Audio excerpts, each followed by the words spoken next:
título hemos mencionado, alude a la inclusión digital, fundamentalmente asociada a la existencia o subsistencia de brechas. De manera que antes de plantear cuáles son aquellas condiciones en el marco normativo o el marco institucional que son importantes a considerar en el sector como agenda pendiente, vale la pena primero definir cuál es la situación actual y a qué nos referimos cuando hablamos de la actual brecha en conectividad digital en el país. En ese sentido, Leoni, si empezamos contigo, ¿no?, con la mirada integral desde la industria, en una columna de opinión que tuviste oportunidad de publicar en medios hace unas cuantas semanas, mencionabas que a pesar de la contribución evidente del sector en la mejora de disponibilidad de servicios de telecomunicaciones para los hogares y personas en el país, en los últimos tiempos la agenda pública no está avanzando con la celeridad que todos quisiéramos. Entonces, si nos ayudas a darle un marco de introducción, ¿a qué nos referimos cuando hablamos de la actual brecha con la brecha de conectividad digital que estamos enfrentando en el país, por favor? Gracias, Carlos. Yo diría que tenemos por un lado una brecha en el acceso. Bueno, los números los conocen todos acá, ¿no? Esto es gente vinculada a la industria, pero claramente tenemos demasiado porcentaje de la población sin conectividad y un porcentaje muy relevante de la población con acceso a una conectividad limitada, ¿no?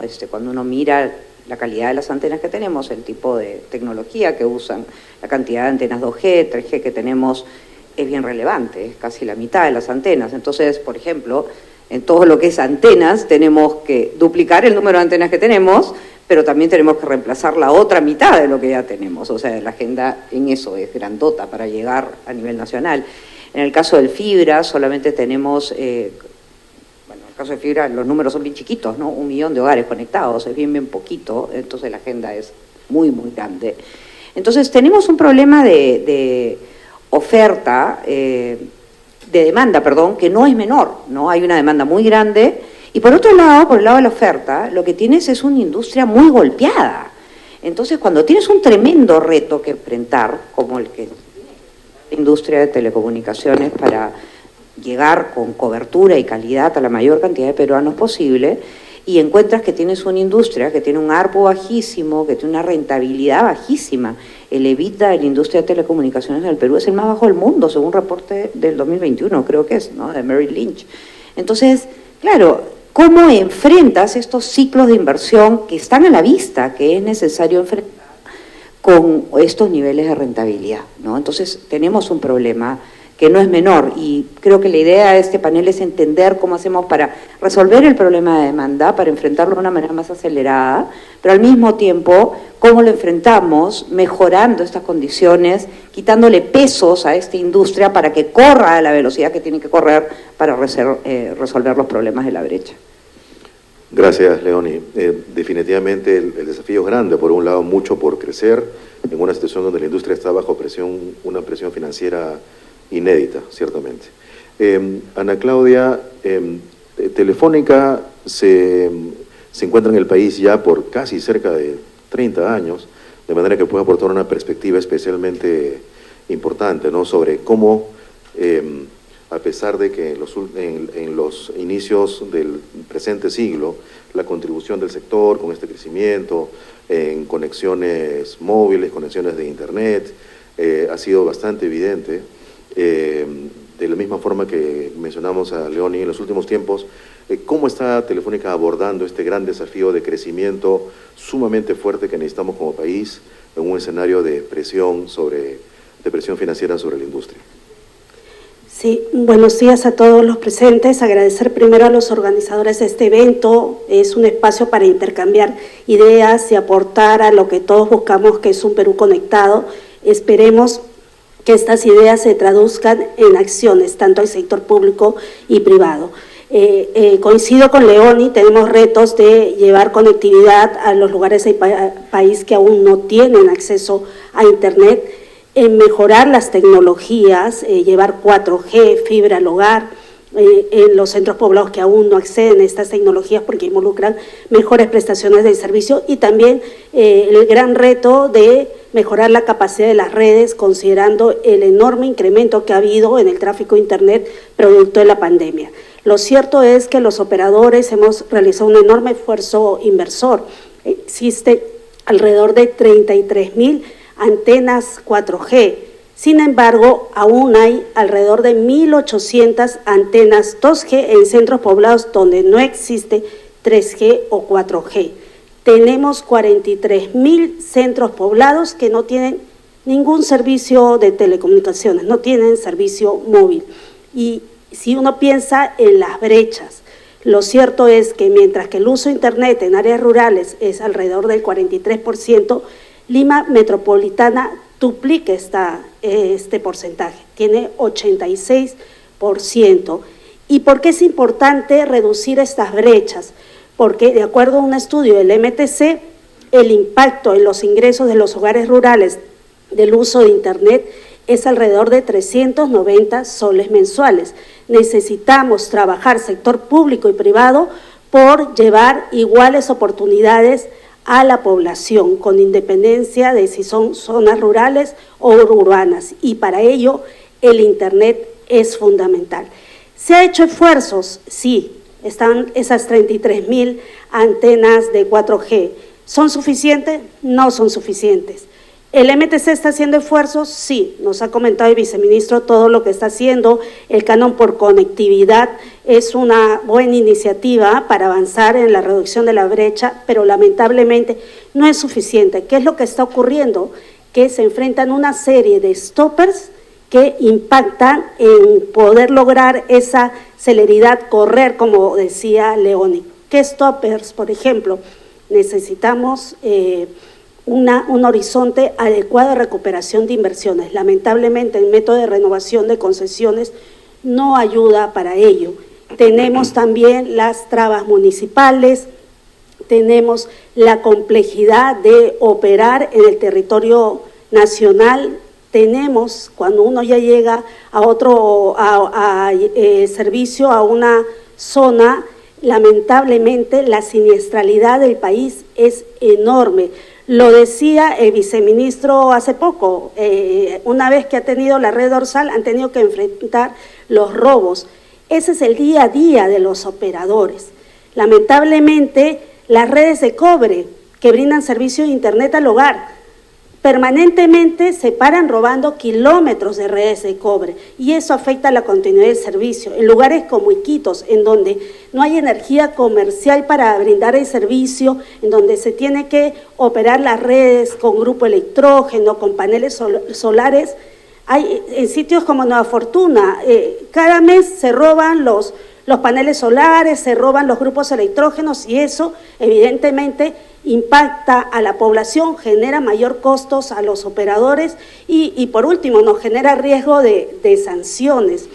Tenemos necesidad de mayor espectro radioeléctrico, sin embargo está pendiente el reordenamiento de la banda de 3,5. Existe un reto importante para reducir las cargas regulatorias también en la prestación del servicio. Existen en general muchos retos que enfrentar y seguro con el trabajo público y privado los lograremos solucionar. Gracias, Ana Claudia. Vamos a regresar, por supuesto, a estos temas en la siguiente ronda de preguntas. En los últimos años, Juan, claro, ha ido informando en diferentes espacios sobre una estrategia de crecimiento bastante definida, ¿no? Entonces, desde la perspectiva de ustedes como operador, ya también con una buena cantidad de años en el país, ¿cuáles son esas condiciones bajo las cuales han tenido que operar en los últimos tiempos para impulsar este crecimiento, tomando en cuenta que enfrentamos una paradoja donde, fruto de la pandemia y en general de la progresiva digitalización ciudadana, el tráfico promedio de gigas por usuario se ha triplicado en el último par de años y al mismo tiempo Perú tiene uno de los precios de Internet móvil y fijo más bajos en Sudamérica? ¿Cuál es el panorama que ustedes observan, Juan? Gracias, Carlos. También quisiera agradecer a los organizadores, a Conecta, porque esta es una oportunidad interesante, ¿verdad?, para poder discutir sobre temas que no solo impactan y son relevantes para la industria, porque creo que lo importante de este tipo de discusiones no es promover una prédica entre conversos, ¿verdad?, sino que esto, en la medida en que tiene un impacto social, económico, en la medida en que llega a la vida de las personas, creo que tiene que ser materia de una discusión eventualmente, o ciertamente, que trascienda un foro como el que hoy estamos asistiendo. Bajo riesgo de no parecer tan técnico como Leo y como Ana Claudia, yo quisiera hacer una analogía, si me permiten, para responder tu pregunta, Carlos. Yo soy aficionado a la gastronomía desde hace un buen tiempo, ¿ya? Y me he dedicado a estudiar, a avanzar algo de eso. Y una de las cosas que los profesionales de la gastronomía saben, como también saben las amas de casa, es que hay ciertas cosas que se necesitan para cocinar un buen plato, ¿sí? La primera es conocer, ¿sí? Conocer cómo se cocina un plato. La segunda es el tiempo. Las amas de casa y los chefs se toman su tiempo en cocinar, y es el tiempo exacto. El tercer factor es la temperatura. El cuarto es la concentración, y el quinto es los ingredientes. Voy a hacer mutatis mutandis rápidamente una extrapolación para ver cómo es que estos factores se han presentado en el caso del desarrollo de los servicios de telecomunicaciones en los últimos años. Este es un mercado que nació básicamente, digamos, enfocado desde el punto de vista regulatorio en un solo operador, ¿verdad? El operador, digamos, incumbente, monopolista de la red fija. Pero lo que ha venido sucediendo en los últimos años es que estos 5 factores, que son los que influyen y hacen que uno pueda hacer un buen plato nutritivo, saludable, han venido, digamos, condicionándose por una serie de situaciones. El primer factor, conocimiento.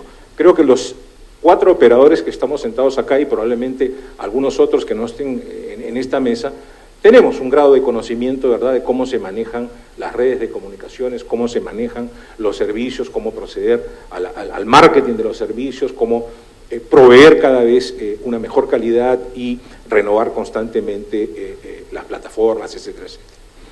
Ese es un factor que doy por descontado, ¿verdad? Pero cuando ya entramos a hablar de los otros 4 factores, ahí probablemente se haya producido un cambio muy importante respecto a la situación original. Primero, temperatura.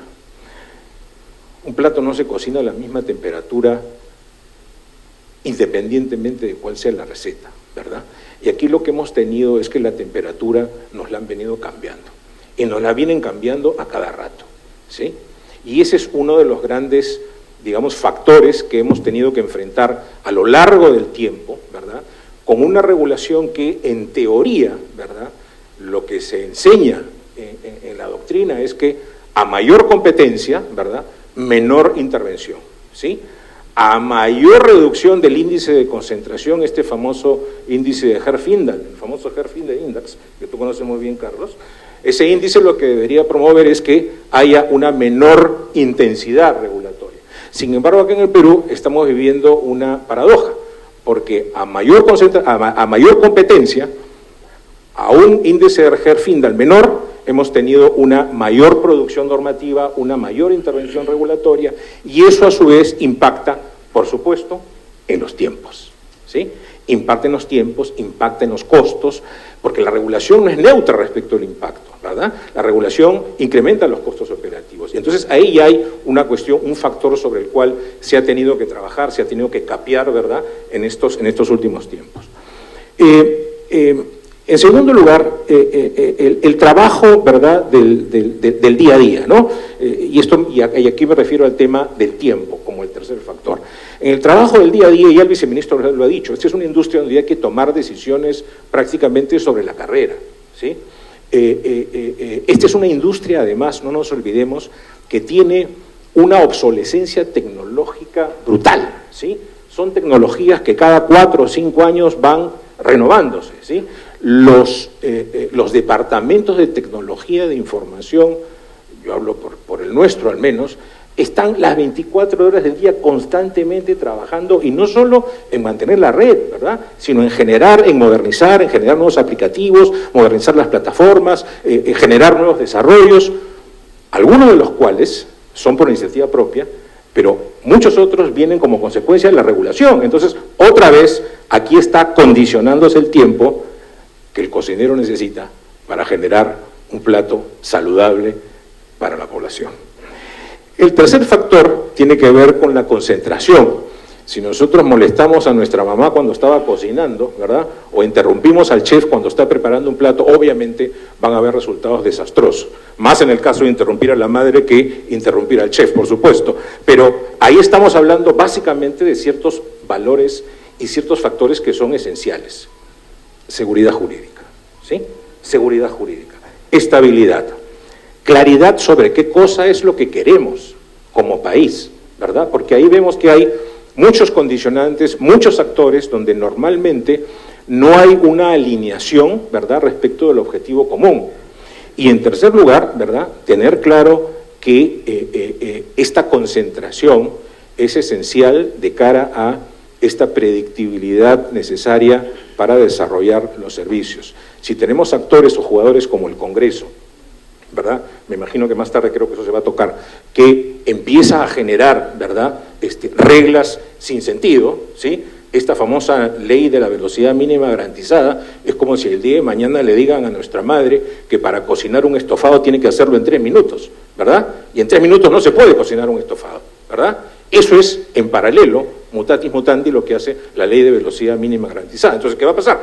Va a resultar un plato que no va a ser efectivo, que de repente va a ser dirigido a determinados sectores de la población, a determinados comensales, pero el resto de la población es el que va a terminar siendo perjudicada. Y el tercer elemento son los ingredientes. Por supuesto que sin ingredientes no se puede hacer un buen plato, ¿verdad? Y aquí estamos hablando de inversión, de infraestructura y de espectro. La inversión de alguna manera la controlamos, ¿sí? Pero la infraestructura está sujeta a una serie de factores y de condicionantes. Hay una ley muy buena para el despliegue de infraestructura, pero que lamentablemente en la práctica se ha visto con problemas derivados de las barreras que imponen los gobiernos locales. Pero también hay un tema muy importante por el lado del espectro radioeléctrico. Según la OIT tenemos un gap de más o menos 65% de retraso en la asignación de frecuencias en el Perú. Entonces, aquí hay que promover muchísimo otra vez la pronta asignación del espectro radioeléctrico. Yo suelo decir en estos casos que no hay peor espectro radioeléctrico que el que está guardado en un cajón, porque el espectro radioeléctrico, no nos olvidemos, no es algo que finalmente va a beneficiar al operador. La disposición de espectro radioeléctrico en tiempo oportuno y en cantidad suficiente a quien beneficia es al usuario, porque a mayor espectro habrá un uso más eficiente y por lo tanto podrá haber una mejor performance de servicio al cliente. El servicio podrá experimentar una mejor calidad, ¿verdad? Pero si no hay espectro radioeléctrico, no hay cantidad suficiente, vamos a adolecer también, ¿verdad?, de este elemento que es esencial para cocinar un buen plato. Somos América Móvil, operamos en el Perú bajo la marca Claro y en muchos países de Latinoamérica. Somos una de las empresas operadoras más importantes de Latinoamérica y del mundo, y a pesar de estas condiciones hemos hecho los esfuerzos suficientes como para, creo, generar un avance importante. Pero los resultados en términos de desarrollo del sector, en términos del desarrollo del mercado peruano, pueden ser todavía muchísimos mejores. Creemos que hay muchas oportunidades, ¿verdad? Y el trabajo de estos factores creemos que va a ser importante de la mano, por supuesto, con el gobierno para poder conseguir lo que todos esperamos. Esta es una industria que impacta en PBI, impacta en pobreza, impacta en economía, impacta en las amas de casa, impacta prácticamente en todos los aspectos de nuestra vida. Entonces creo que eso hay que interiorizarlo y generar en quienes hacen políticas públicas este mindset para poder realmente hacer de las telecomunicaciones un factor realmente de promotor de la mejor calidad de vida. Gracias, Juan. Impacta también en la productividad de las empresas y en buena cuenta en la competitividad del país. Sí, muy interesante la metáfora gastronómica. En los últimos años, lo ha mencionado Juan, Nino, el Perú se ha consolidado como uno de los mercados de telecomunicaciones más competidos en Sudamérica, lo cual es bastante decir, y ciertamente Entel ha jugado un rol preponderante en esta evolución. En ese sentido, en este crecimiento con el que Entel está contribuyendo con el país, ¿cuál es la experiencia que tiene respecto a las brechas, a la superación de estas brechas? Nino, por favor. Buenos días con todos, saludos a todos los panelistas que nos acompañan acá en la mesa y agradecer la invitación a Conecta, a este espacio que nos permita conversar y reflexionar sobre la industria de las telecomunicaciones. Sí, cuando entró Entel al país lo vio como una gran oportunidad, y hoy en día, como ya se ha dicho, estamos en un segmento de móvil en alta competencia. Pero para que esto se haya dado, se dictaron ciertos habilitadores importantes desde el lado de las autoridades. Por ejemplo, desde el lado del Ministerio de Transportes y Comunicaciones se hicieron 2 licitaciones de espectro, una en el 2013, otra en el 2016. Dígase de paso, hace casi 10 años que no se licita ningún megahertz de espectro, pero estas licitaciones lo que permitieron fue dar el salto importante del cambio tecnológico de 3G a 4G. También desde el lado del regulador se dictaron ciertas medidas importantes que permitieron que hoy en día el segmento móvil esté en alta competencia. Se eliminaron los plazos forzosos de los contratos de servicios, hoy día todo el mundo puede cambiar de operador con su equipo desbloqueado, justamente la regulación en términos de portabilidad se mejoró, es decir, se dictaron ciertos habilitadores que permiten que hoy día exista competencia. Esta competencia es sana y trae muchos beneficios para el usuario. Dicho de paso, desde que se dio esta alta competencia, las tarifas se han reducido en la industria casi en el 90%, ¿no? En un contexto, como ya se ha señalado, de un EBITDA de la industria de telecomunicaciones en el Perú y un ARPU que está probablemente muy por debajo del promedio de Latinoamérica. En este contexto, además, tenemos el reto, efectivamente, de cerrar la brecha de conectividad, sobre todo en zonas rurales. ¿No? Se dice que hay más de 3 millones de no conectados en zonas rurales. Entonces yo creo que esto requiere el esfuerzo de inversiones que los 4 operadores venimos haciendo en el país, pero también una mirada distinta a este gran desafío que significa cerrar la brecha de conectividad. Y esto pasa por tener conversaciones como las que estamos teniendo hoy, donde hay presencia de autoridades y donde se puede establecer una agenda técnicamente viable, ¿no? Esto requiere, obviamente, revisar y establecer un marco legal también, como ya se ha dicho, un marco legal que genere predictibilidad y que genere estabilidad jurídica para inversiones que en el sector son inversiones de largo plazo. Requiere también un marco regulatorio que sea más flexible. Como siempre se dice, los marcos regulatorios siempre deben ser flexibles para permitir una gestión comercial rápida, ¿no? Y que pueda incorporarse la tecnología de manera rápida. El cumplimiento del marco regulatorio tiene que ser rígido, pero el marco regulatorio en sí debe ser siempre flexible. Y también revisar si es que en un segmento como el móvil de alta competencia se requiere tanta regulación que siempre nosotros levantamos, que no solo viene de OCIPTEL, sino que nosotros somos regulados por el Ministerio de Transportes y Comunicaciones, por OCIPTEL, el Ministerio del Interior, la Oficina de Protección de Datos Personales, Indecopi. Tenemos más de 6 reguladores, ¿no? Y todos con regulación distinta que obviamente genera sobrecostos regulatorios. Entonces yo creo que acá es momento de volver a mirar qué habilitadores se requieren hoy en día para poder todos juntos, tanto sector público como sector privado, enfocarnos en el cierre de esta brecha. He escuchado gratamente decir al viceministro que, por ejemplo, está ahora por aprobarse el tema del roaming nacional. Eso es importantísimo para poder compartir recursos de manera eficiente en zonas rurales y generar competencia, de nuevo, en beneficio de los usuarios. También he escuchado que existe la problemática para el despliegue de canalización y por qué las municipalidades, etcétera, no establecen estos ductos que permitiría a todos los operadores tender rápidamente la fibra. Sin embargo, eso también pasa por revisar el marco legal.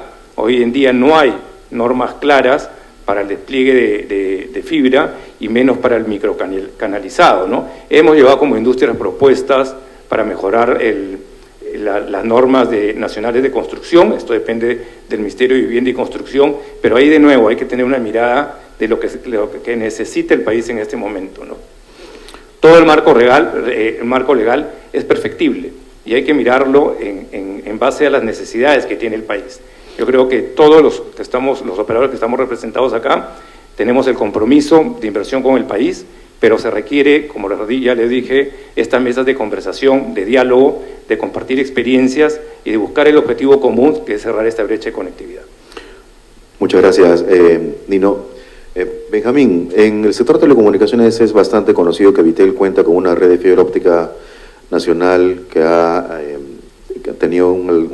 alcanzado un tamaño significativo en los últimos años. Esto, de todas maneras, ha motivado un aprendizaje para Vitel respecto a una serie de barreras de tipo normativo, de tipo técnico, tipo operativo, por superar de aquí hacia adelante. ¿Qué nos puedes comentar sobre eso, por favor? Sí, Carlos, en efecto.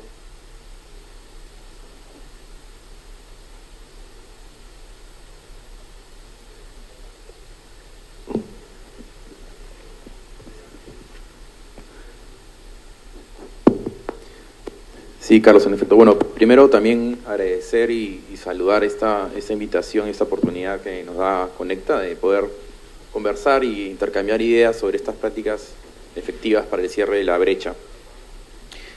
Bueno, en asuntos de conectividad hay algunos aspectos que a veces no son tan evidentes, Carlos. Por ejemplo, tenemos que saber que la mayoría de la infraestructura y equipos de telecomunicaciones es activa, es decir, necesita del suministro de energía eléctrica para funcionar. Y acá tenemos otra brecha muy grande en el Perú, quizás mayor que la de telecomunicaciones, que es el acceso al servicio o suministro eléctrico. De hecho, el problema no solamente está en esa brecha grande de servicios, en el que, dicho sea de paso, las empresas operadoras somos la segunda industria que más redes de energía eléctrica despliegan. Además de la brecha, existe un problema de calidad.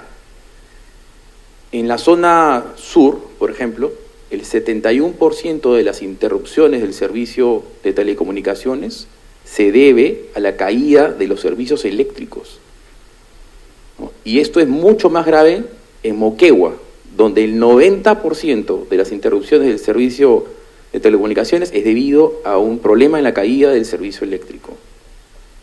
Sumado a eso, tenemos que hay regiones donde además existe no solamente la falta del servicio eléctrico, sino una restricción del uso de combustibles para los generadores eléctricos para solventar, por ejemplo, una estación base. Es el caso del Brain. Es una operación bastante complicada, delicada y administrada además por la SUNAT, cosa que en realidad debería ser revisada. Entonces, en este aspecto, que no es tan evidente, es muy, muy importante como uno de los factores para el cierre de la brecha, también el despliegue de redes eléctricas y también la calidad de los servicios que éstas deben proveer. Muchas gracias, Benjamín. Bien, vamos a pasar a un segundo momento donde vamos a profundizar en estas condiciones del marco normativo necesarias para superar las brechas que cada uno de los panelistas ha ido manifestando. Nada más decir que una de las lecciones que un moderador debe siempre recordar es que cuando uno invita a los panelistas a intervenir de forma ordenada, vemos que el tiempo dedicado a la intervención tiene un crecimiento exponencial conforme uno se va alejando. De manera que para no afectar los tiempos del resto de la conferencia, invocaré apelar incluso al recurso del reloj para que en un par de minutos cada uno pueda profundizar en los temas por mencionar. Y además me tomaré la libertad con la venia de ustedes de cambiar el orden para evitar el efecto exponencial. Dicho lo cual, Nino, hace un momento mencionaste algo, un concepto interesante, ¿no? Que la regulación debe ser al mismo tiempo, debe ser muy rigurosa, pero a la vez flexible. Adelantaste algunos ejemplos. Por favor, si en los 2 minutos que tenemos nos puedes comentar algunos ejemplos que ilustren cuáles son esos aspectos que la regulación necesita en el país y cuáles son esos otros aspectos que más bien está sobreregulando al sector, por favor. Mira, un ejemplo de una buena ley que ha permitido y ha facilitado despliegues importantes de infraestructura en el país es la ley 29022, ¿no? La ley madre del proceso con autorización automática para el despliegue de infraestructura, que sin lugar a dudas ha contribuido a que hoy día existan redes con presencia a nivel nacional. Pero esto no ha solucionado del todo cierta problemática que existe todavía a nivel municipal, a nivel regional, o inclusive de permisos sectoriales que se requieren para un despliegue de infraestructura eficiente y en términos razonables, ¿no? Por ejemplo, desplegar o poner antenas, para hablar en términos coloquiales, en Cusco es, la verdad que bien complejo, ¿no? Porque no hay, existe la ley de carácter nacional para el despliegue, sin embargo nos encontramos frente a requerir permisos a la Dirección Nacional de Cultura, que te requiere una serie de requisitos, pero cuando uno revisa el TUPA para ver si algún procedimiento regulado, no existe. Entonces, hoy día hay que mirar todos los requisitos adicionales que se exigen en esta ley para poder tener digamos, unificar y tener textos únicos a nivel del país y que sean efectivamente respetados por las autoridades locales, ¿no? Y no tengamos que estar revisando en cada región, en cada zona, permisos sectoriales que hacen que los planes de expansión no se cumplan en términos razonables, ¿no? Entonces es un claro ejemplo de, efectivamente, la ley de 29022, inclusive es un modelo que en muchos países lo envidia, ¿no? Pero eso no ha superado el tema de los permisos sectoriales que hay que todavía obtener para conseguir este despliegue oportuno, ¿no? Entonces ahí también hay que pensar en formas distintas de cómo llegar con infraestructura a determinadas zonas donde no se hace ni técnicamente ni económicamente razonable llegar con varias redes, ¿no? Ya se ha hablado de figuras como el RAN sharing, como el roaming nacional, que también acaba de decir el viceministro que está a punto de aprobarse. Son maneras distintas que tiene la regulación y que nos dan herramientas a los operadores justamente para enfocarnos en el cierre de esta brecha, ¿no? Muchas gracias, Nino. Juan, mencionábamos en la intervención previa que el señor viceministro ha anunciado para los primeros meses del año próximo la licitación de la banda AWS3 y la 2,5. Este paso es una buena noticia, lo mencionaste. ¿Qué más falta en espectro radioeléctrico en el país? ¿Qué pasos acelerados deberíamos dar para no tenerlos, como decías hace un rato, guardados en el cajón, sino disponibilizarlo para los ciudadanos, para los usuarios? Yo creo que ante todo, y esto me acuerdo que lo dije una vez, cuando uno habla de espectro, a veces los funcionarios entienden el espectro bajo la otra acepción. El espectro a veces les parece un fantasma, ¿verdad? Y asusta, genera miedo asignarlo. Y eso es complicado, ¿sí? Porque esto repercute en los tiempos oportunos de asignación del espectro. Entonces, tenemos que concebir al espectro en la acepción amigable, en la acepción utilitaria, no en la acepción que genera terror y miedo. Y aquí yo lo que podría decir es que es urgentísimo la asignación de espectro, ¿sí? Mientras los operadores tengamos más espectro y en tiempo oportuno, vamos a estar en mucho mejor condición, ¿verdad?, de dar un mayor servicio y un mejor servicio. Por eso es que eventualmente, y lo decía Nino, ¿cuándo ha sido la última licitación? 2016, ¿verdad? No es posible que una industria que está avanzando a este ritmo, una industria que tiene crecimientos de demandas de datos interanuales que ya superan el 100%, ¿verdad?, no tenga todavía la posibilidad de agregar un insumo, un ingrediente otra vez fundamental para producir el servicio que se llama espectro, ¿no? Entonces, esta licitación que ha anunciado el viceministro para el próximo año, no se olviden que es una licitación que se ha postergado, que se había suspendido, y ya estaba iniciada, ¿verdad? Y que se suspendió porque, bueno, entre otras cosas, no se estaban considerando estos factores que ya hoy en día son una tendencia en el mundo, es decir, licitaciones no basadas en aportación de dinero efectivo, sino en generación de obligación. Entonces, creo que es una buena señal, pero esto tiene que ser intensificado y tienen que ser, digamos, continuas estas revisiones y asignaciones de espectro. 2 minutos exactos, Carlos, para que no me vuelvas a regañar. Gracias, Juan. Ana Claudia, sobre lo mismo, espectro radioeléctrico yendo a las necesidades actuales y futuras 5G, y también otro elemento que es que en fibra óptica Perú es uno de los países donde tiene todavía un trecho enorme por crecer para los hogares del país, tomando en cuenta que es una tecnología preparada para responder ante las crecientes velocidades que los hogares están exigiendo, todo lo cual puede ser envuelto alrededor del concepto de renovación tecnológica. ¿Qué puedes comentarnos sobre eso? Piezas del marco normativo que puedan contribuir con la renovación tecnológica. Sí, en efecto, la renovación tecnológica, el fomento de redes de 4G y de fibra al hogar va a ser fundamental, no solamente para mejorar las prestaciones a los consumidores, sino también para tener un Perú mucho más competitivo. ¿Qué hacer al respecto? Por ejemplo, los lineamientos de apertura de mercado no se actualizan hace más de 14 años. Va a ser importante actualizarlos para incorporar un marco que fomente las nuevas tecnologías. ¿Qué se puede hacer? Primero, fomentar el apagado de tecnologías obsoletas. Se está haciendo esto a nivel internacional. Estados Unidos ya está planeando el apagado de 3G, en otros países de 2G o de redes de cobre.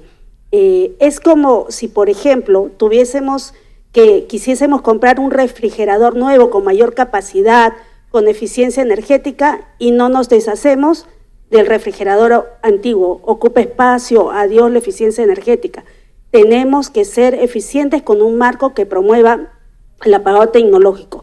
Temas que se pueden incorporar, por ejemplo, la prohibición de importación de equipos móviles que solamente funcionen en 2G, un marco de regulación de calidad que fomente el apagado de tecnologías a través de retirar regulación o metas de calidad para tecnologías que se encuentran en fase de declive.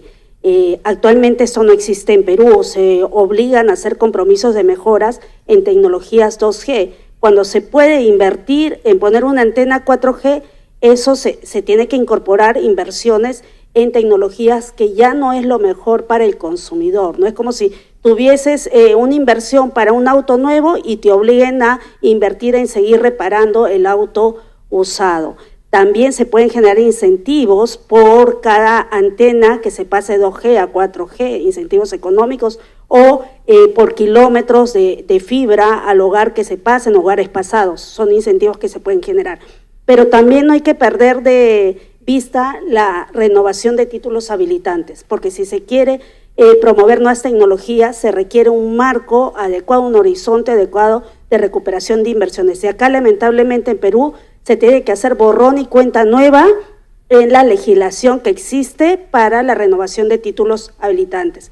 Es como si uno alquilase una casa. El tiempo en que va a tener esa casa disponible va a incidir en las mejoras que uno quiera hacer a ese hogar. Lamentablemente existe mucha incertidumbre sobre el método de renovación de concesiones en Perú porque tiene un efecto penalizador. ¿Qué es lo que proponemos?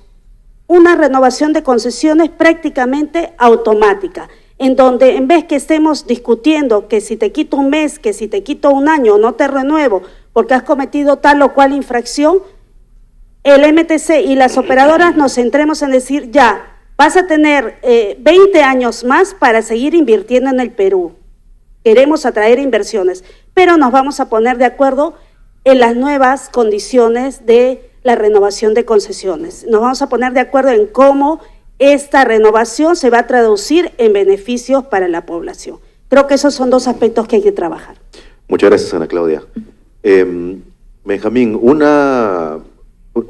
comentario que planteó Leoni en la primera intervención giró en torno a la situación financiera que los operadores enfrentan actualmente, contra lo cual desde hace algunos meses del año pasado, el Ministerio de Transportes y Comunicaciones implementó una herramienta conocida como Canon por Conectividad, que ha rendido algunos frutos en el sentido de que ha permitido sustituir aportes a la autoridad por una aplicación directa para la tan ansiada expansión de infraestructura. ¿Cuál es la mirada de Vitel sobre esto? ¿Ya participó en ello? ¿Tiene planeado hacerlo? ¿Puede la modalidad de Canon por Conectividad ser expandida a otro tipo de obligaciones económicas existentes? Sí. Bueno, Carlos, de hecho, en el caso de Vitel, en el caso de todos los operadores, hemos venido haciendo esfuerzos sostenidos desde hace más de 8 años en una competencia álgida que ha permitido la democratización de los servicios, ¿no? De hecho, en el año 2017, 1 gigabyte costaba 11 soles y ahora, 5 años después, ese mismo gigabyte cuesta solamente 1.8 soles, 5 veces menos. Es, de hecho, la única industria que ha tenido esa reducción sustancial en el servicio, en el costo del servicio, el acceso propiamente. Esto ha significado un ahorro de más de 16.000 millones de soles para los usuarios. Tenemos además una serie de iniciativas orgánicas, los operadores hemos llevado a una conectividad importante, pero aún existe una brecha que cubrir, que se estima en más o menos unos 25.000 estaciones bases adicionales. Y para esto no sería suficiente solamente el esfuerzo de la industria, sino una combinación con el Estado y los operadores con iniciativas, por ejemplo, como la que comentabas, Carlos, esta suerte de canon por conectividad, ¿no? Coeficiente de expansión en infraestructura, que permite a los operadores pagar hasta el 40% del canon por el uso del espectro radioeléctrico, ¿no? Es un impuesto sectorial. Se puede pagar este 40% con inversión en nuevas estaciones base, en lugares donde no existe de momento cobertura, o para la mejora tecnológica de 2G a 4G, que por qué no, también podría pensarse de 3G a 4G. Este modelo funciona. De hecho, en el último año se han podido cubrir 172 localidades nuevas con una inversión de más de 100 millones de soles, y podría replicarse a otros impuestos sectoriales e inclusive, como ya lo ha venido haciendo Brasil, aplicar que parte del pago de una multa, por ejemplo, pueda ser colocada como una inversión en infraestructura. Muchas gracias, Benjamín. Leoni, en sus intervenciones previas, los panelistas han mencionado sobre una serie de herramientas del marco normativo que valdría la pena implementar, considerar en el país, pero alrededor de un concepto central, ¿no? Que es que cómo la intensidad competitiva debiera significar un mayor nivel de simplificación regulatoria de 360 grados. En el último bloque hablaremos ya con más detalles sobre la institucionalidad, esto qué implica a nivel de cada autoridad, pero en particular en el ambiente regulatorio, específicamente el regulador. ¿Sientes que ese ánimo, esa visión existe o estamos muy lejos de ello? La respuesta es no. No siento que existe ese ánimo regulatorio. Yo trabajé 6 años en la industria de seguros. ¿Ya? El sistema financiero es probablemente uno de los sistemas más regulados en el mundo. Sabemos que regulan todo, cada paso que das. Y a la SBS jamás se le ocurrió sacar normas sobre cómo tienes que diseñar tu app para atender a los clientes. Eso es claramente un factor competitivo para cada banco, para cada compañía de seguros. Si no quieren tenerlo, van a perder clientes. Cuando salió la norma, yo veía esta barbaridad desde afuera, porque con Afin no vemos el detalle, lo ves desde afuera, dices, Dios mío, ¿qué es esto? Entonces, ¿en qué estás compitiendo? ¿En qué estás compitiendo? O sea, la telefonía móvil claramente debería estar afuera, pero no solamente eso, Ana Claudia lo ha mencionado. ¿Cómo es posible que te pongan multas de decenas de millones de soles por no tener estándares de calidad en tecnologías 2G? Están obligando, inevitablemente, a invertir en mantenimiento de tecnologías que deberían estarse pagando. Y así, donde quiera que pinches, ¿no? Las multas se han multiplicado por 3 en los últimos años, por 3. Entonces, ¿a qué le estamos dedicando esos pocos recursos que le quedan a la industria después de operar? Los estamos dedicando a invertir en plataformas como Rentesec, que nadie tiene ninguna claridad de para qué va a servir. Lo estamos dedicando a pagar unas multas estrambóticas, la verdad, pues son estrambóticas. La cantidad de carga tributaria que tiene la industria no se compara en ninguna parte del mundo. O sea, Canon, el derecho a explotación, la tasa de regulación de OCIPTEL, en fin. Entonces, se invierte mucho dinero en tener un Estado que no solamente no lo gasta adecuadamente, sino que además después te pone más cargas económicas y regulatorias. Entonces, ahí tenemos una mirada bien crítica desde Afin de lo que viene haciendo el regulador, más allá de conductas específicas de los últimos tiempos que nos tienen particularmente preocupados, como sacar memes de los operadores burlándose de ellos. Eso no lo hace un regulador en ninguna parte del mundo, ¿no? Y hay que decirlo con todas sus letras. Gracias, Leoni.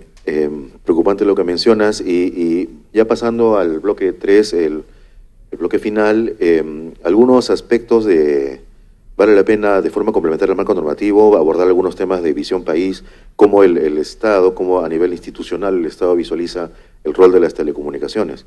En ese sentido, Juan, un par de aspectos que quisiera que nos puedas compartir sobre roles del Estado, la visión del Estado en este sentido, ¿no? Primero, en colaboración público-privada, las redes regionales, la experiencia que, bueno, ustedes, claro, tienen una red regional bajo su responsabilidad, y lo otro es normas ambientales, que son temas que desbordan el sector de telecomunicaciones propiamente dicho. ¿Qué nos puedes comentar sobre estos 2 puntos, por favor?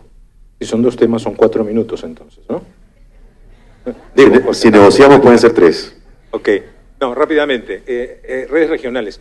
Yo creo que, el viceministro hizo una analogía que a mí me parece atinadísima, ¿sí? El viceministro dijo que esto es como el sistema nervioso, ¿verdad? Y es cierto, efectivamente, las redes de telecomunicaciones son al país lo que el sistema nervioso es al ser humano.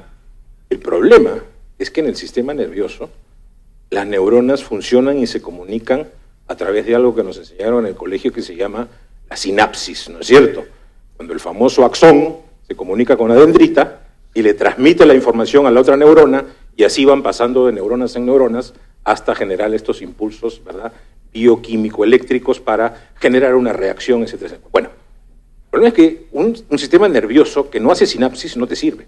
Y eso es un poco lo que tenemos ahora, ¿sí? La dorsal nacional es un sistema nervioso que no hace sinapsis, ¿verdad?, en un país que necesita mucha sinapsis, correcto. Pero más allá de este tema que pudo, y que en su momento inclusive muchos de acá recordarán, cuando se diseñó esta red dorsal, que además no nos olvidemos tuvo un único postor, ¿verdad?, se anticipó en la industria que no se veían buenas perspectivas sobre lo que esto iba a pasar. Pero en fin, bueno, eso no se trata acá de llorar sobre la leche derramada, sino sobre lo que se ha diseñado posteriormente sobre la base de esta red dorsal, que son los proyectos regionales. Y ahí creemos también que hay que hacer una reingeniería total, ¿verdad? Porque me da la impresión de que nos hemos perdido en el detalle, ¿sí? Nos hemos perdido y nos hemos imbuido nuevamente en la sobreregulación, perjudicando la utilidad de este tipo de proyectos. Yo les formulo una pregunta. ¿Cómo es posible que un operador de un proyecto regional, para colocar un cartelito de 15 por 10 centímetros en una estación base, tenga que pedir la autorización para ver si el cartelito tiene la letra, la dimensión y el color adecuado al Pronatel para que el Pronatel lo apruebe? Eso, que es un ejemplo mundano, ¿verdad?, hasta básico, creo que da una idea de cómo es que se han concebido estos proyectos. Es decir, en vez de enfocarse en el resultado, es decir, yo lo que necesito es que en estas 100 localidades hay el servicio de Internet con esta velocidad, con esta disponibilidad. Tú ves cómo lo haces, ¿sí? En postes, aéreo, enterrado, con la tecnología que quieras, en coaxial, en fibra, tú ves cómo lo haces, ¿verdad? Yo lo que te voy a exigir es el resultado, el servicio con este estándar mínimo de calidad. Lo que ha sucedido es que se han invertido las cosas y nos hemos perdido mucho en los detalles. Y lo que ha pasado ahorita y el saldo que se tiene, ¿verdad?, de todos estos procesos, son procesos que se han venido retrasando, muchas veces por autorizaciones y permisos que no se ha dado. Lo que menciona Benjamín es fundamental, ¿eh? El problema de la energía es gravísimo en el Perú. El problema de poder tender las redes de fibra es también un stopper muy importante en el Perú, ¿verdad? Y ahí tampoco se ha puesto el ojo sobre cómo vamos a diseñar ese sistema nervioso. Eso es, la verdad, esencial. Y ahí entonces lo que ha sucedido, han empezado estas aplicaciones de penalidades, estas demoras, estos retrasos, que hoy en día prácticamente hacen que yo no conozco a ningún operador que probablemente luego vaya a estar nuevamente interesado en participar en un proyecto regional. O sea, hay que rediseñar eso totalmente para poner el foco donde realmente se interesa, que es llevar el servicio con determinado estándar de calidad a la población. Ambiental. Aparte, pero vinculado, ¿sí? Para el tendido de redes tenemos también un condicionamiento muy fuerte de la normativa ambiental. La normativa ambiental acá en el Perú, yo les diría que probablemente tiene, digamos, desde que apareció la primera normativa ambiental pueden haber transcurrido unos 8 o 10 años, ¿verdad? Y mientras se ha ido implementando poco a poco se ha ido metiendo, ¿verdad?, en el mundo de las telecomunicaciones. La normativa ambiental ha empezado a tocar el sector en los últimos 3 o 4 años probablemente, ¿verdad? Y ahí lo que me temo es que una concepción o una aplicación que no sea balanceada de la normativa ambiental va a terminar por distorsionar y por perjudicar el desarrollo, Carlos, porque podemos tener, digamos, condicionamientos muy graves. Nino nos comentaba de la 29022, que es una ley que en Sudamérica la elogian. Somos uno de los países modelo, porque están realmente bastante muy sorprendidos gratamente por tener una ley de ese tipo, que básicamente adopta un modelo, el modelo del common law, ¿no? Lo que se decía en los 80, ¿no? Su palabra basta. Presento el papel con todos los requisitos y ya está aprobada la instalación. Bueno, esa que es una ley modelo, que en otros países nos la envidian, por la normativa ambiental hay un proyecto ahí bastante complicado que está planteando que antes de emitir la autorización para el permiso de instalación, uno tenga que obtener un permiso ambiental. Y eso va a ser, la verdad, terrible. Entonces, digamos, la línea final es, el tema ambiental es importante, para solventar la sostenibilidad que todas las operadoras debemos, por supuesto, apuntalar, pero en su exacta dimensión y en su exacta medida, porque no olvidemos que también hay que priorizar el desarrollo de las redes en el país. Muchísimas gracias, Juan.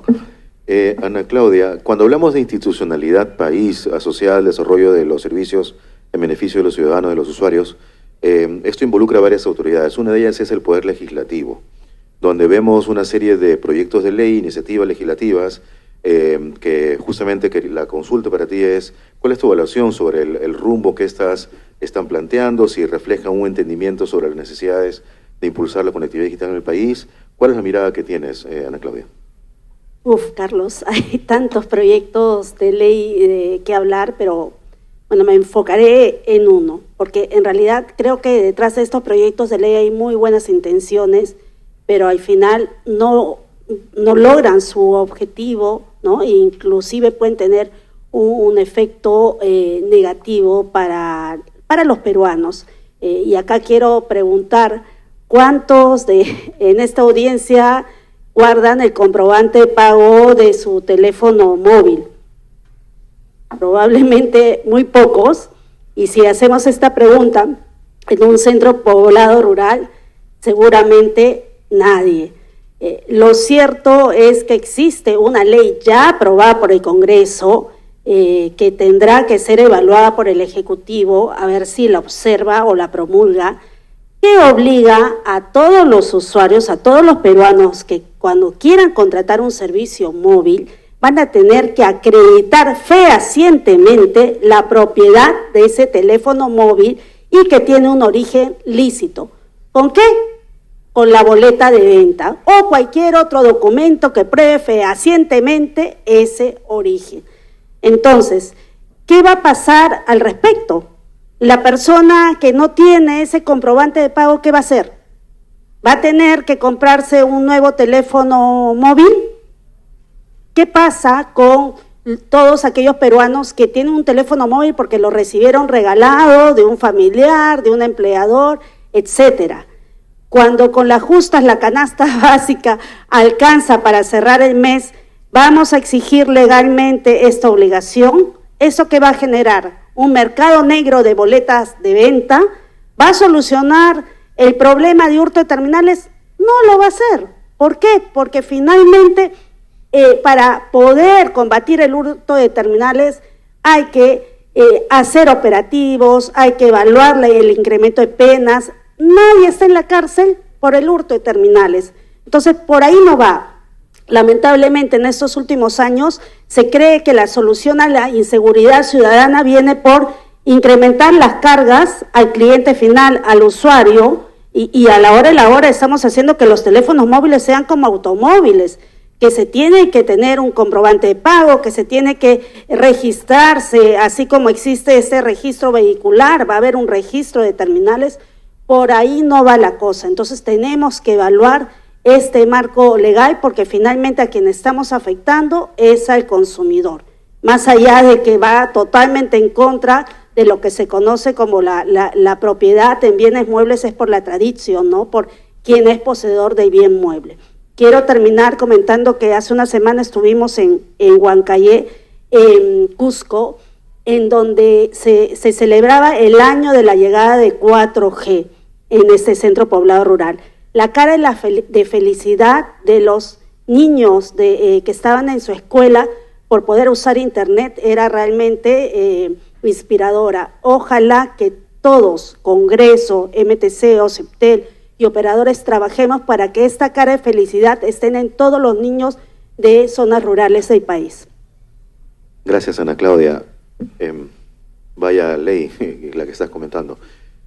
Sobre esto, Benjamín, sería interesante que nos puedas comentar sobre algo que está relacionado con lo que Ana Claudia nos ha compartido, pero que tiene un alcance mucho mayor y además que corresponde a un sector distinto al de telecomunicaciones, que es seguridad ciudadana, y que además ya rige desde hace varios años y cuya aplicación incluso está programada para ser profundizada en los siguientes meses, que es el Renteseg.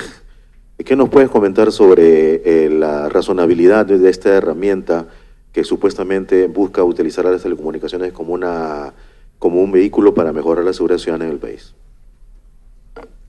Bueno, Carlos, en efecto, desde el nombre, ¿no? Ya uno advierte ahí una singularidad, ¿no? Renteseg es el Registro Nacional de Terminales para la Seguridad. Y uno se pregunta, ¿seguridad acaso tiene que ver con el sector telecomunicaciones? La respuesta es no, pero sin embargo, este registro, que ya tiene más de 5 años en implementación, ha significado una serie de efectos gravosos desde el plano económico y desde el plano operacional, ¿no? Desde el plano económico, los operadores vinimos ya hace más de 5 años poniendo recursos y esfuerzo para la implementación de estas 3 fases que tiene el Renteseg. El propio Estado, el gobierno, viene disponiendo en el presupuesto aprobado para este año, fue de más de 13 millones de soles para la implementación y gestión del Renteseg a través de los IPTEL, y los usuarios también van a sentir también un impacto económico por quienes hayan adquirido legítimamente un terminal, pero que no cumple con el estándar de la GSMA, el email propiamente, se van a ver afectados porque ese terminal va a ser baneado, va a pasar a la lista negra, pese a que lo hayan adquirido de forma legítima. También existe un efecto en lo operacional o operativo.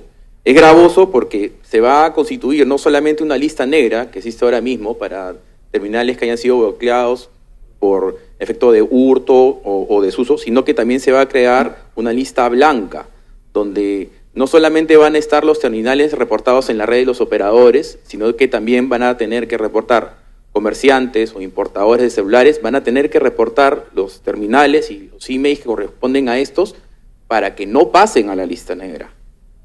Lo mismo los usuarios. Las personas que viajan al extranjero o importan un terminal por su propia cuenta, seguramente todavía no saben de que si no registran sus terminales en el Renteseg, sus celulares, sus terminales van a ser baneados, bloqueados e ingresados a la lista negra. De hecho, si seguramente les ha pasado en algún momento en que han tenido un problema con un celular, una avería, una pérdida, y ustedes van a adquirir uno, ya sea de segunda o que se los hayan prestado, naturalmente ustedes están tranquilos utilizando ese terminal, porque lo han hecho de forma legítima. Pero con el Renteseg, en 5 días, si es que ese terminal no ha sido declarado a través de un mecanismo que se llama el intercambio seguro, también va a ser baneado y va a ser ingresado a la lista negra, ¿no? Además de estas singularidades, tenemos de que hay una preocupación en lo que refiere a la seguridad, porque estamos creando un nuevo registro con información personal que podría ser vulnerada. Ya sabemos el caso conocido de René con la vulneración de base de datos. Podría pasar lo mismo, estamos generando otro registro más con información de datos personales bastante sensibles que podría ser vulnerada. Respecto a la eficacia, es bastante discutible. No hay una estadística que nos muestre que realmente hayan reducido los robos de terminales. Seguramente acá nadie podría afirmar algo diferente. Nadie se siente más seguro actualmente en ese aspecto. Y honestamente, esto es a razón de 3 principales causas, ¿no? Primero, que es un problema que no corresponde a las telcos. Es un problema que no corresponde a la industria de las telecomunicaciones. Segundo, hay una impunidad absoluta. No hay ninguna persona que que haya sido procesada, ¿no? O que esté en la cárcel producto de algún robo u otro ilícito relacionado al uso de los servicios de telecomunicaciones, ¿no? Y tercero y más importante, que es una distorsión. Un registro de terminales solamente debería servir para identificar al titular del servicio. Y no puede ser utilizado para identificar en primera instancia a quien puede haber cometido un ilícito, ¿no? Por ejemplo, digamos que estamos acá en este hotel, se comete un crimen y la investigación acaso empezaría por buscar en los registros públicos quién es el propietario de este inmueble. Ese sería absurdo, ¿verdad? Bueno, ese es el supuesto, y de hecho eso ya lo advirtió en su momento la Corte Suprema en México, y declararon inconstitucional una norma que era muy similar al Rentesec, y justamente por esos dos factores principales, ¿no? Uno, la afectación, el riesgo de la vulnerabilidad de los datos personales, y segundo, que se partía de una premisa absurda donde el delincuente iba a utilizar un terminal a su nombre para cometer un delito. Muchas gracias, Benjamín. Vamos a solicitar a los organizadores unos minutos para poder concluir la mesa, y le agradecemos por eso.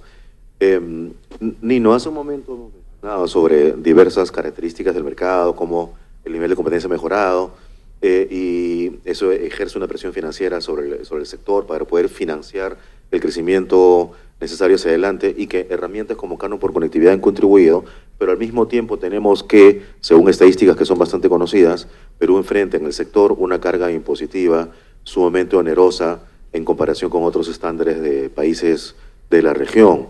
¿Qué nos puedes comentar sobre eso y cómo eso, qué desafío representa eso para el sector? Sí, Carlos, antes quería referirme hoy día en la presentación del viceministro. Se mostró una lámina que salía Nextel. Nextel es una marca que ya no existe en el país y que atrás de eso tenía una tecnología Aiden, que obviamente ya fue apagada en todo el mundo. Sin embargo, en el Perú, todavía Entel tiene la obligación de mantener prendida la red Aiden, que ha implicado más de 10 millones de soles solo en pago de energía, aparte de pagar canon por un espectro que no se puede utilizar. Entonces, eso yo saludo que el Ministerio haya tomado la decisión de reordenar esta banda, pero que también sea acompañada con decisiones que aceleren los apagados de tecnologías que ya están desfasadas. Este es un ejemplo, el de Aiden, pero en mayor escala es el apagado de la tecnología 2G, a la que ya se ha referido Ana Claudia, ¿no? Y sobre el tema de la carga impositiva, efectivamente, en un contexto donde ya hemos visto que el EBITDA, el ARPU de la industria en el Perú está por debajo de los promedios de Latinoamérica, pero sí tenemos además una carga impositiva que está por 20 puntos porcentuales por encima del promedio de la región. En toda la región los países, las industrias de telecomunicaciones, pagan impuesto a la renta y pagan IGB. En Perú, además de pagar impuesto a la renta y pagar IGB, pagamos el canon, que tiene una fórmula que no la voy a explicar acá porque es larguísima, pero una de sus variables es pagar la carga burocrática. O sea, con el canon no solamente pagamos el uso del espectro, sino que pagamos también planilla del ministerio, ¿no? Pero además pagamos un impuesto que se llama la tasa de explotación comercial, tiene una tasa de 1% sobre los ingresos de los servicios públicos de telecomunicaciones, pero que también se paga por el uso del espectro, lo cual ya hace debatible que eso sea legal. Estamos pagando dos impuestos por un mismo supuesto, ¿no? También pagamos 0,5% sobre los ingresos de telecomunicaciones a Pronatel, que luego esos recursos son utilizados, se supone, para proyectos de cierre de brecha y conectividad en zonas rurales. Pero además pagamos un aporte por regulación, que recientemente ha sido modificada la tasa, y ha pasado de 0,5% a 0,79%, un incremento de casi 50%, pero lo grave es que también se modifica la base imponible. Es decir, esta tasa, a diferencia de las otras que he mencionado, se paga por lo facturado y no sobre los ingresos.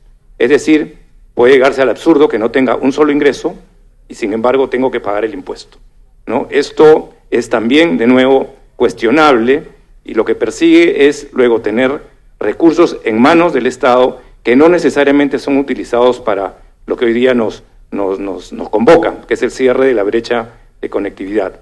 A eso hay que sumarle algunos proyectos que están en el Congreso, ya se han mencionado algunos, pero también existe un proyecto de ley que lo que busca es incrementar las multas al sector de telecomunicaciones, que en muchos de los casos pueden ser calificadas como confiscatorias, ¿no? Pero que muchas veces también se ha demostrado que no consiguen su objetivo en sí mismo, ¿no? Si bien se dice que las multas son disuasivas de una conducta, etcétera, muchas veces no corrigen el comportamiento, ¿no?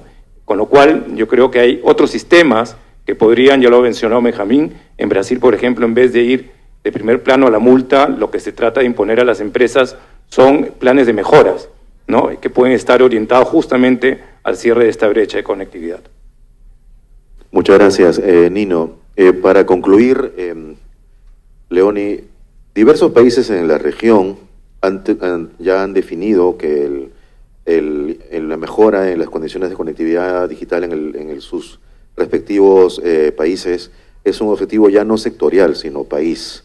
Y eso involucra como mínimo un alto nivel de diálogo entre las autoridades vinculadas al sector, que en el caso del país significa ministerio, regulador, Congreso de la República, lo han mencionado, e incluso Pronatel, que es el Fondo de Acceso Universal, ¿no?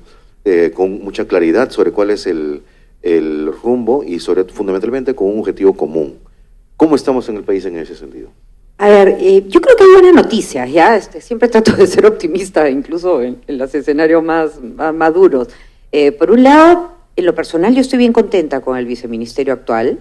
Puedo no estar de acuerdo con un montón de las propuestas que tiene, pero por primera vez siento que sabemos lo que está proponiendo el ministerio, sabemos lo que está haciendo, hay diálogo, es receptivo, eso es un tremendo avance. O sea, sí siento que tenemos un espacio para avanzar mejor que el que hemos tenido los últimos años, con total honestidad. Y en las reuniones que hemos tenido con el presidente de la Comisión de Transportes del Congreso, también siento que hay más espacio de conversación. Me preocupa muchísimo, más bien, que no siento que por el lado del regulador, por el contrario, estamos teniendo serísimos retrocesos en términos de cómo se relaciona el regulador con la industria en general. Tengo la impresión que el regulador se ha vuelto una especie de agencia de protección al consumidor ultra y ha perdido su mirada regulador. Yo he sido presidente regulador, o sea, no es que no entiendo el rol del regulador y que a veces a la industria no le gusta el regulador. Eso es normal, es parte del juego. Lo que no entiendo es que el regulador deje de perder esa neutralidad e imparcialidad que la ley le exige, ¿ya?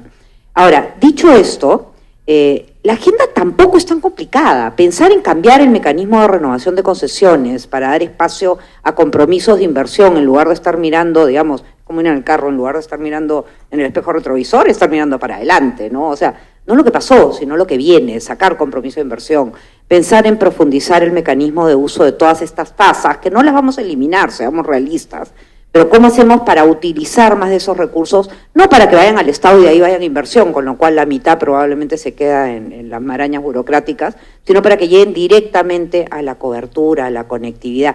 No son cosas raras. Entonces, me parece que la oportunidad que se va a abrir con este plan de telecomunicaciones que está formulando el Ministerio, y ahí sí me parece que el viceministro le está faltando darle una puntada más a este tejido, ese plan debería conversarse con OCIPTEL, con la Comisión de Transportes del Congreso, con la industria, para que sea una hoja de ruta común que nos ayude a avanzar más rápidamente.